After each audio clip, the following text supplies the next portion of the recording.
puto for today's merienda. At sa paggawa nga po ng puto, kailangan natin dyan ng 2 cups rice flour, 1 cup na asukal at kaunting asin. At maglagay nga din po tayo dyan ng 1 kutsarang baking powder at saka po ay 1 cup na tubig. At naglagay nga din po tayo dyan ng 1 cup na ibap na milk. Pag nailagay na nga po natin lahat yan, ay atin naman po yung halu-haluin. At kung wala nga po kayong rice flour, ay pwede nga po kayong gumamit ng harina. At maliban nga po sa ganari, ay pwede nga rin pong harina ay gawin puto. At pagkatapos nga po nating halu-haluin yan, ay takpan nga po muna natin ng plastic. Mga 30 minutes nga laan po natin aring atakpan. Paalsahin nga po muna natin ari bago natin lutuin. Para nga po lalong sumarap ang ating puto, ay lagyan nga po natin ng hiniwa-hiwang cheese sa ibabaw. Ay ari naman po mga kaprensi, ay optional lang. Pwede rin naman pong walang cheese sa ibabaw. Lalo na nga po pag nagatipid kayo sa budget at gusto ninyong magluto ng puto. Tayo nga po ay naglagay na rin at makaminsan laang naman po tayo magluto ng puto. At maliban nga po sa cheese na ating alagay, ay alagyan nga din po natin ng itlog na maala. Ay ari nga po mga kaprensi, ay optional lang din ang paglalagay. Para nga din po tayong nagaluto ng bibingka sa kawali, ganaring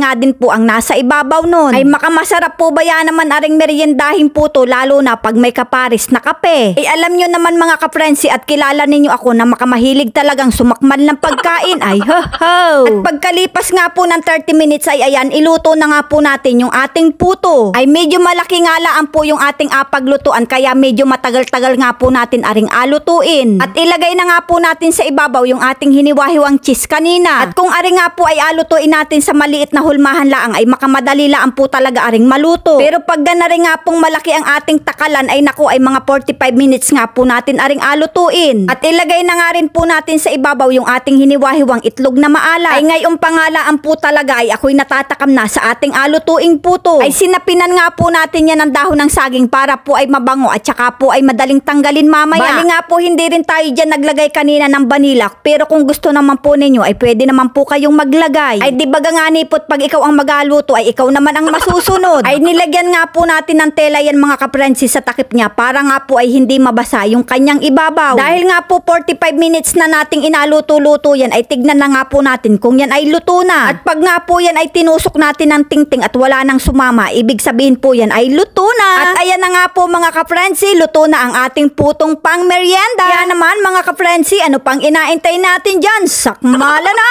Ay tamang-tama po aring putong ari sa kaping barako. Ay ayos na naman daw po aring padali kong ari, sabi ng aking inay. Ay sabi ko nga po ay ayos na ayos talaga ari, at nako ay busog ka na naman. Ay nako po ay wala na talaga, papunta na talaga tayo sa pagtaba na rin. Kaya naman mga kaprensi, kung naibigan nyo nga po aring videong ari, palike and share na lang po. Maraming salamat!